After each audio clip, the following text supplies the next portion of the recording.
6 ഗ്രാമാണോ 60 ഗ്രാമാണോ കഞ്ചാവ് ഉപയോഗിച്ചത് എന്നുള്ളതിലല്ല പ്രശ്നം. അത് ഉപയോഗിക്കുവാൻ പാടില്ല. അതിന്റെ പേരിൽ അയാൾ ശിക്ഷിക്കപ്പെടുകയും ചെയ്യണം.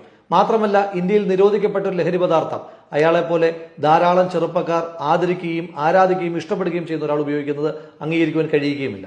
പക്ഷേ വേടൻ ഇന്ന് വേട്ടയാടപ്പെടുന്നത് ആ ഉപയോഗിച്ച കഞ്ചാവിന്റെ പേരിലാണോ? അല്ല, അയാൾ ഉയർത്തിയ രാഷ്ട്രീയത്തിന്റെ പേരിലാണ്. അയാൾ ഉയർത്തുന്ന രാഷ്ട്രീയത്തിൽ കൃത്യമായ ക്ലാരിറ്റി ഉള്ളതിന്റെ പേരിലാണ്. എത്രയോ മുദ്രാവാക്യങ്ങളിലൂടെയും ലഘുലേഖകളിലൂടെയും നമ്മൾ പറഞ്ഞു വെച്ചിരുന്ന വർക്കിംഗ് ക്ലാസിന്റെ സ്ട്രഗിൾഫുൾ രാഷ്ട്രീയം, വിയർപ്പ് തുന്നിയിട്ട കുപ്പായം, അതിന് നിറങ്ങൾ മങ്ങുകില്ല കട്ടായം എന്ന ലളിതമായ വരിയിലൂടെ പറയുക മാത്രമല്ല വേടന്റെ രാഷ്ട്രീയം.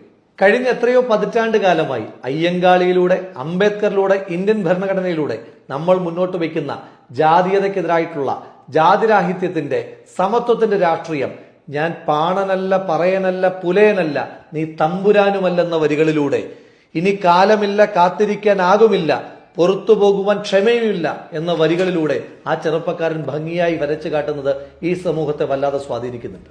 എന്താണ് നമ്മുടെ സർക്കാരും പോലീസും ഒക്കെ ഇപ്പോൾ ചെയ്തുകൊണ്ടിരിക്കുന്നത്?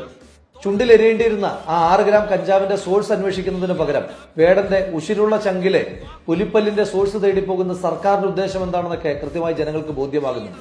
ലഹരിയുമായി ബന്ധപ്പെട്ട വയലൻസും ഒക്കെ എക്സ്ട്രീമായി അരങ്ങുവാഴുന്ന കാലത്ത് സർക്കാർ ആകെ പ്രതിസന്ധിയിൽ നിൽക്കുമ്പോൾ ഇപ്പോൾ നടത്തിക്കൊണ്ടിരിക്കുന്നത് വെറും PR എക്സസൈസ് മാത്രമാണ്.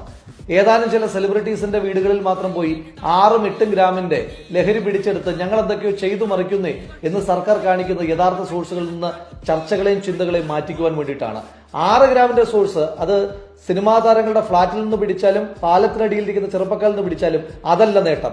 ആ 6 ഗ്രാമിന്റെയും 8 ഗ്രാമിന്റെയും 8 കിലോയുടെയും ഒക്കെ കഞ്ചാവും അതുപോലെ തന്നെ ഹൈബ്രിഡ് ആയിട്ടുള്ള സാധനങ്ങളും ഒക്കെ എങ്ങനെയാണ് കേരളത്തിലേക്ക് എത്തുന്നത് എന്നതിനെപ്പറ്റി ഇതുവരെ കണ്ടുപിടിക്കാനും പ്രതിരോധിക്കുവാനും സർക്കാർ കഴിഞ്ഞിട്ടില്ല. കഴിഞ്ഞ ദിവസമാണ് തിരുവനന്തപുരം നിശാഗന്ധിയിൽ 4000-ഓളം ആളുകൾ മാത്രം പങ്കെടുക്കേണ്ടുന്ന ഒരു പരിപാടിയിൽ 20,000-ഓളം ചെറുപ്പക്കാർ ഒഴുകിയെത്തിയത്.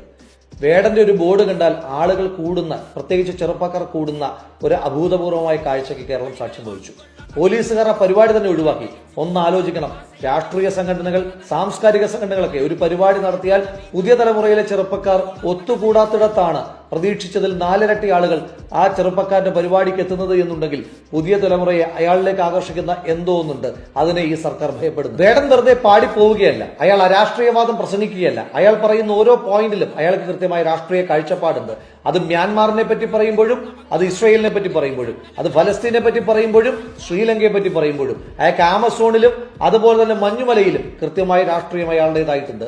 ആസിഫയെ പറ്റി പറയുമ്പോഴും അയലൻ കുർദിയെ പറ്റി പറയുമ്പോഴും അയാൾക്ക് കൃത്യമായ രാഷ്ട്രീയ ബോധ്യങ്ങളുണ്ട്. മ്യാൻമാറിൽ ബുദ്ധൻ ആയുധമേന്തിച്ചുടി ചോരമോന്തി, ആമസോൺ വീരാ നിന്നൂടെ മാറു തുളഞ്ഞതിൽ കാട് കരിഞ്ഞു, പാലസ്തീൻ പല നൂറായി പലായനം ഒരു പതിവായി മാറി, ആസിഫയിൽ നരയുടയ്ക്കുവാൻ ഭഗവാൻ പോലും കാവലിരുന്നു, ഐലന്നിൻ കുഞ്ഞിക്കാലുകൾ കണ്ണീർ കടലിൽ നാഴമളന്നു, മതമിരുളിൽ ഭാരതാംബയോ വെട്ടം തേടി അലഞ്ഞു. അയാൾക്ക് പറയാനുള്ളതെല്ലാം അയാൾ പാടിക്കൊണ്ടിരിക്കുമ്പോൾ തന്നെ അയാൾ പറയുന്നുണ്ട്, മിണ്ടിയാലോ ഒരു വിലക്ക്, അയ്യോ മിണ്ടിയാലോ ഒരു വിലക്ക്, എവിടെ പോകാൻ ഞാൻ മണ്ണിനമാകും, ചത്താലും മണ്ണിന്റെ മാറിലെ ചാകൂ എന്ന് പറയുന്നിടത്ത് അയാൾക്ക് ആശയ ദൃഢതയുണ്ട്. സിനിമയെടുത്തു കഴിഞ്ഞാൽ ഈടി വരുമെന്ന് പറയുന്നതിനകത്ത് ഭയപ്പെടാത്തൊരു ചെറുപ്പക്കാരൻ, ആ ചെറുപ്പക്കാരനെയാണ് നിങ്ങൾ ഇല്ലാത്ത കാര്യങ്ങളുടെ പേരിൽ നിശബ്ദനാക്കുവാൻ ശ്രമിക്കും. ഞാൻ സോഷ്യൽ മീഡിയയിൽ കണ്ട മനോഹരമായ ഒരു കാഴ്ചയുണ്ട്. കാട് കട്ടവന്റെ നാട്ടിൽ ചോറ് കട്ടവൻ മരിക്കും എന്ന് വേടൻ പാടി നിർത്തുമ്പോൾ, കൂറ് കെട്ടവൻ ഭരിച്ചാൽ ഊര് കെട്ടവൻ മുടിക്കും, പേര് കെട്ട പാമരന്മാർ പോരടിക്കുവാൻ വിളിക്കും എന്ന് ചെറുപ്പക്കാർ പാടിക്കൊടുക്കുകയാണ്.